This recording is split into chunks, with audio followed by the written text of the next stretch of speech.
Informasi yang kami dapatkan, pertemuan berlangsung sekitar 1 jam, yaitu pada pukul 20 hingga 21 waktu Indonesia Barat. Dalam pertemuan tertutup yang berlangsung singkat ini, belum diketahui apa saja yang dibahas. Ketua Harian Gerindra Sufmi Dasko Ahmad dan Sekjen Gerindra Ahmad Muzani juga tak mengungkapkan apapun usai keluar dari kediaman Ketua Umum PDI Perjuangan Megawati Soekarno Putri. Sebelumnya memang santer terdengar bahwa Presiden Prabowo Subianto akan bertemu dengan Ketua Umum PDI Perjuangan Megawati Soekarno Putri dalam waktu dekat setelah Lebaran.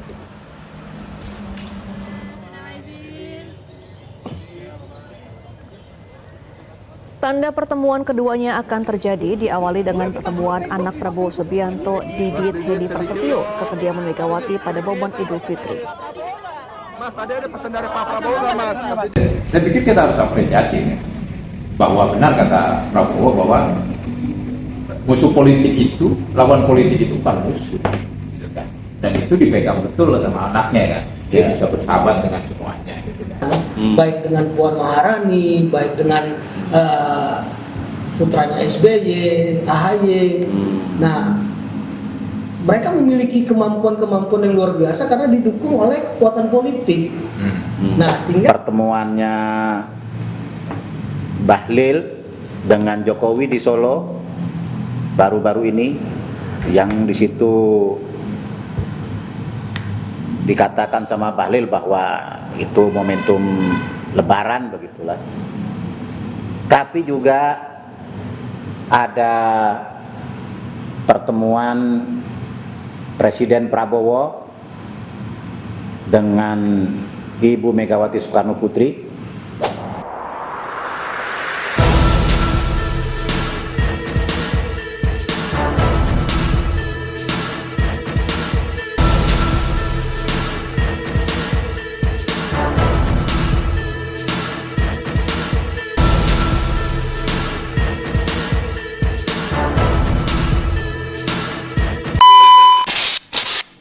Sebelum video ini dimulai, pastikan kamu sudah mengklik tombol like, subscribe, lonceng, dan share ke teman-teman. Terima kasih dan selamat menonton. Assalamualaikum warahmatullahi wabarakatuh. Waalaikumsalam warahmatullahi wabarakatuh. Salam sejahtera untuk kita semua. Kami segenap keluarga dari Bandit Kota News, atau bisa dibilang komplotan Bandit Kota News, mengucapkan mohon maaf lahir dan batin. Taqabbalallahu minna wa minkum, taqabbal ya karim. Wasyamana wasyamakum wa kullu antum bil khair. Edisi pada kali ini kami ingin membahas soal edisi halal bihalal di Indonesia. Dan bahkan edisi halal bihalal ini atau Idul Fitri di Indonesia ini identik dengan hari raya maaf memaafkan. Ya gitu. Jadi saling minta maaf, ya kan. Jadi saling bersilaturahim, bahkan ya mungkin kalau setahun bisa ketemu sekali atau 2 kali, ya kan. Salah satu hal yang membahagiakan tentu adalah pada saat Idul Fitri bisa saling bertandang, bertegur sapa, ya kan? Saling minta maaf kalau ada salah. Soal dimaafkan atau tidak dimaafkan ya urusan dia sama Tuhannya lah kan. Itu. Nah, di sisi yang lain, ya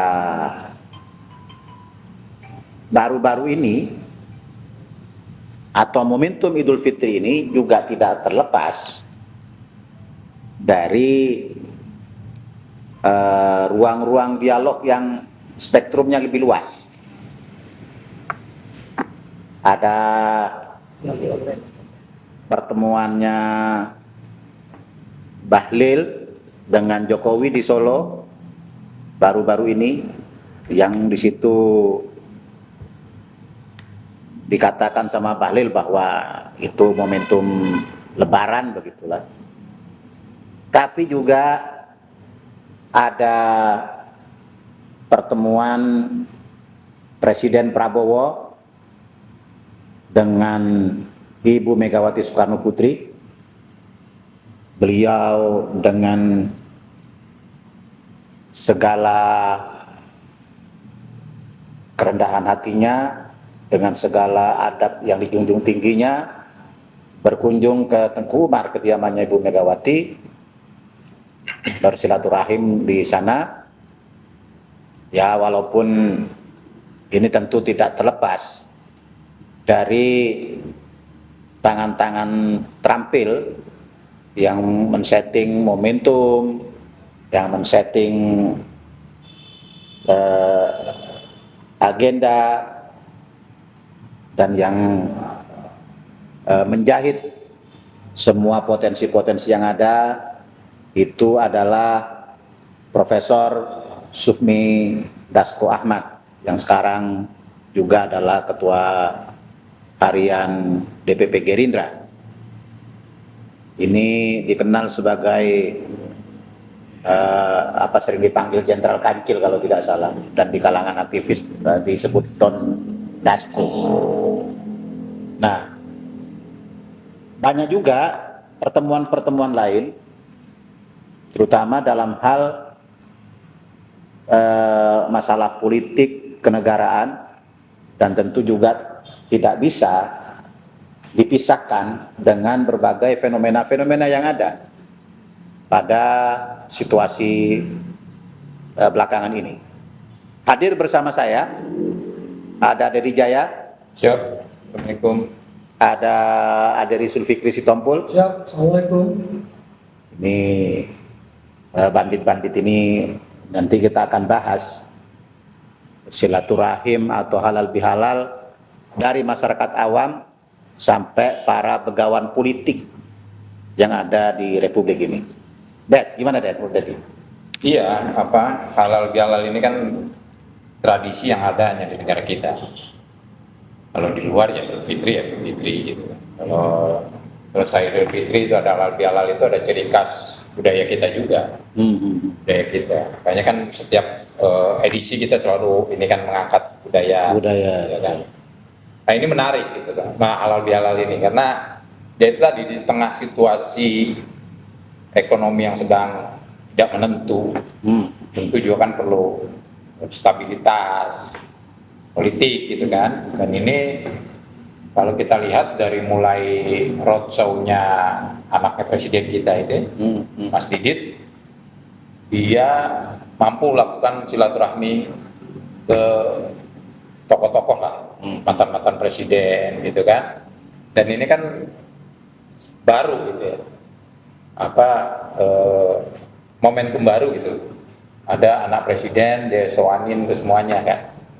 Nah itu menarik gitu kan, dia dekat dengan semuanya, bahkan dia juga ke Solo kan gitu kan.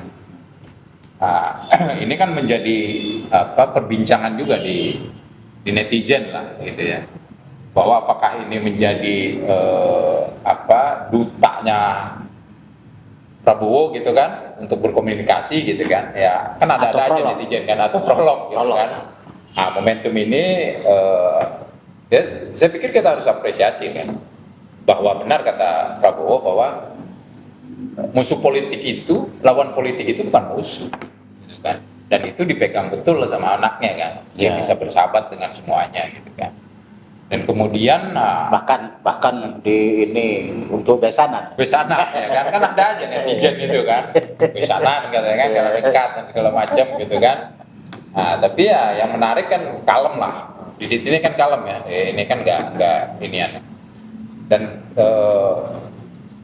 akhir-akhir ini, minggu-minggu kemarin itu yang kita lihat kan, hari-hari belakangan ini kan kita melihat manuver atau bukan manuver lah, silaturahmi yang dijalin Prabowo ini kan cukup efektif ya. Dengan dia mengundang jurnalis, ya kan, artinya keterbukaan itu kan dia sendiri gitu kan, itu kan tanpa sensor. ya. Dan ini baru pertama gitu kan, itu baru pertama gitu kan. Jadi presiden yang tampil apa adanya, tampil apa adanya, tanpa buzzer, tanpa buzzer gitu kan. tanpa editing. Iya, walaupun ada yang bilang komunikasi ini, tapi kan dia buktikan, diundang semua gitu kan. Artinya dia tahu betul cara geopolitik ini tidak menentu. Ini kan harus solid dalam. Dan yang kita nggak sangka-sangka juga, beliau yang mendatangi ke Teguh Umar. Ini kan luar biasa. Ya banyak lah yang nyinyir kan. Berarti kan posisi, ada yang bilang kan posisinya Megawati itu berarti lebih kuat dong politiknya. Gue bilang kalau yang kayak gitu dia nggak mengerti orang Indonesia. Iya kan? Melihat bahwa presiden kita ini sangat junjung tinggi adab. Artinya ya dia sebagai yang muda, dia datang gitu kan, dia tidak mau mengesampingkan posisi jabatannya, ini kan luar biasa, gitu kan? Dan belum pernah terjadi juga sebelum-sebelumnya.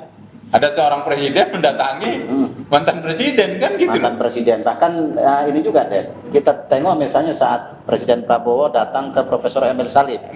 Iya, dia kan, duduk bahkan mencatat gitu kan yang disampaikan. Iya. Artinya betul-betul memang dia melepaskan gitu kan. Dia karena dia mengerti, dia paham betul kondisinya memang negara ini harus solid untuk menghadapi perang dagang ini kan yang kian nggak menentu ini. Dua gajah lagi bertempur ya kan. Kita kan ada posisi di tengah ini. Ya kan. Nah kalau nggak solid, ini yang repot.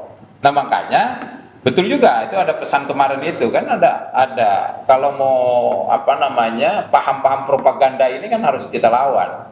Jangan sampai merusak silaturahmi kebangsaan atau soliditas bangsa kita. Ini kan banyak ante-ante asing dan asing yang sekarang lagi merasa tidak nyaman memasuki dunia yang gelap. Iya, mereka itu memasuki dunia gelap. Akhirnya mereka menuduh Indonesia gelap. Padahal mereka yang sedang gelap.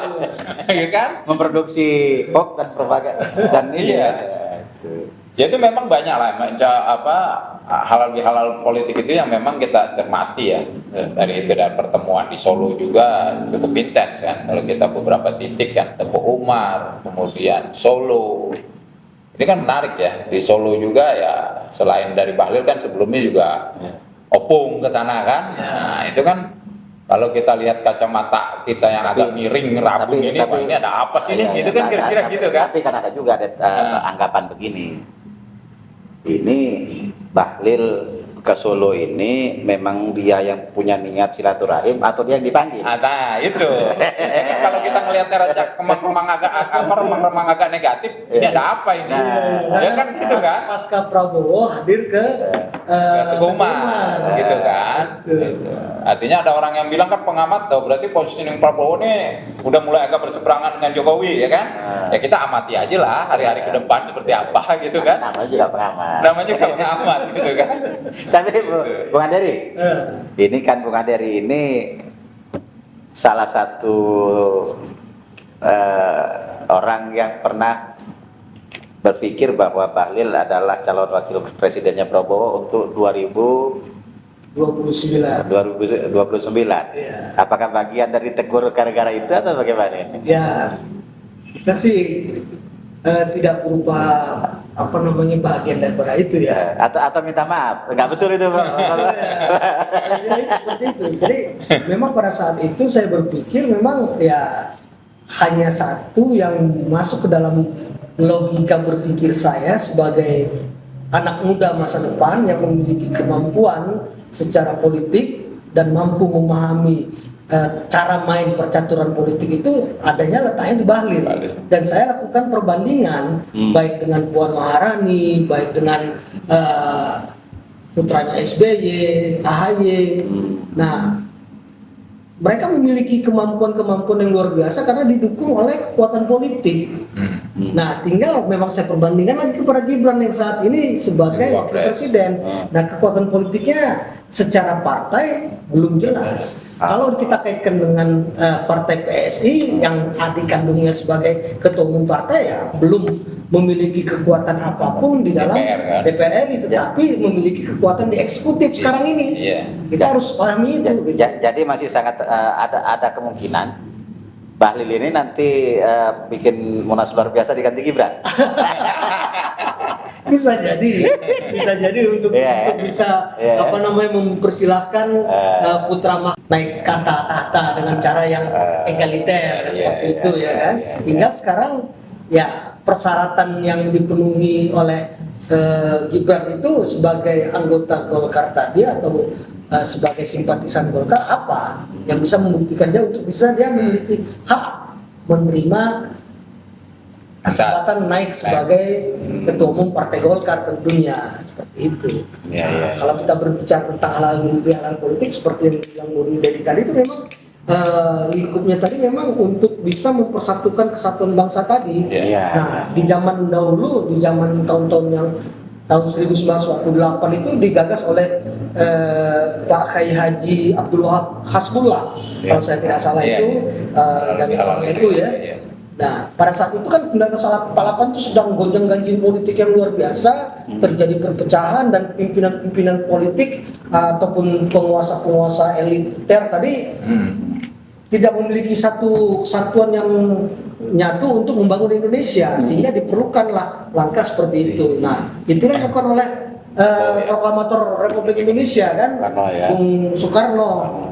Nah, itu dilakukan. Nah, ini akhirnya saya melihat apa namanya mulai diikuti sampai dengan sekarang halal bihalal secara Islami dan juga secara politik untuk tujuan kesatuan dan persatuan bangsa tadi. Nah, apakah kaitannya ini ada kekhawatiran terjadi perpecahan di Republik Indonesia saat ini? Itu ya, mari kita lihat bersama.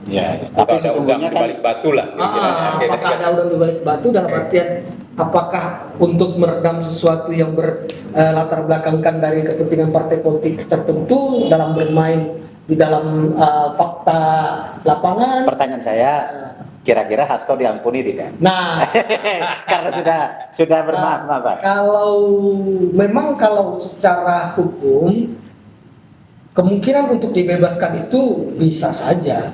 Dalam putusan pengadilan tipikor itu sudah sering kok para tersangka korupsi tadi, terdakwa korupsi ketika di pengadilan dibebaskan. Nah, bisa saja. Tetapi kalau memang itu terjadi ya nantinya kita akan lihat ada nggak yang ribut. Ada nggak peluang bebas itu? Kalau peluang bebas itu dari data yang saya lihat dan saya perhatikan dari data KPK itu tipis untuk bebas. Karena ada kalimat merintangi penyidikan tadi kan, kalau dia terlibat untuk melakukan korupsi ataupun memberikan uang ataupun melakukan penyuapan apa semua itu sulit untuk dibuktikan. Namun kalau saya lihat dari hasil yang saya dapat informasi A1 juga dari saksi-saksi yang ada, itu memang memiliki bukti yang kuat dengan alasan untuk perintangan penyidikan. Nah, tinggal dilihat latar belakang politiknya, dia lakukan perintangan penyidikan ada kepentingan apa. Nah, disinyalir dulunya juga ada kepentingan terkait BLBI. Gitu loh, yang ada keluarganya dari yang lari ini Harun Masiku ini merupakan petinggi di Mahkamah Agung, sehingga terjadilah gonjang-ganjing bebasnya salah satu terdakwa BLBI. Kaitannya ke situ. Kaitan ke sana, apakah ke sana larinya? Atau begini, kan salah satu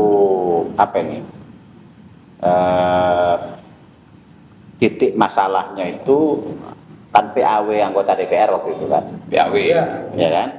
Tapi kan ada surat kan dari DPP PDI Perjuangan ke KPU, ya kan. Yang itu ada tanda tangannya Hasto di situ. Iya. Apakah itu sesuatu bukan bukti material yang bisa dibuktikan secara formil? Sebagai sebuah proses itu bisa dibuktikan, tetapi gugur dengan adanya putusan dari Mahkamah Agung yang menyatakan memberikan kewenangan untuk memilih pengganti tadi diberikan kepada partai politik. Itu dia. Kan juga ada susunan secara legal standing. Dengan asumsi itu berarti soal surat itu tidak bisa dijadikan bukti. Tidak bisa dijadikan bukti karena bisa gugur dengan adanya putusan Mahkamah Agung tadi yang menyatakan partai politik berhak untuk melakukan itu. Oke. Ya, apakah di momentum yang fitrah, ya kan? Yang fitrah, kita kembali ke fitrah sebagai manusia, tanpa salah, tanpa dosa, suci. Ya walaupun kelakuan sih beda-beda, ya kan? Tapi ya karena ini momentum yang fitrah atau yang fitri, ya itu sesudah melakukan penyucian diri selama bulan Ramadan, asumsinya semua orang saling bermaaf-maafkan, saling meminta maaf. Apakah yang kemarin berpuasa penuh, tidak penuh, atau tidak berpuasa sama sekali. Yang penting tetap ikut lebaran. Ada yang mau ditambahkan? Udah, cukup ya. Sekian dari kami, Bandit Kota, berpikir cerdas ala bandit. Sampai ketemu pada edisi selanjutnya. Assalamualaikum warahmatullahi wabarakatuh. Waalaikumsalam warahmatullahi wabarakatuh.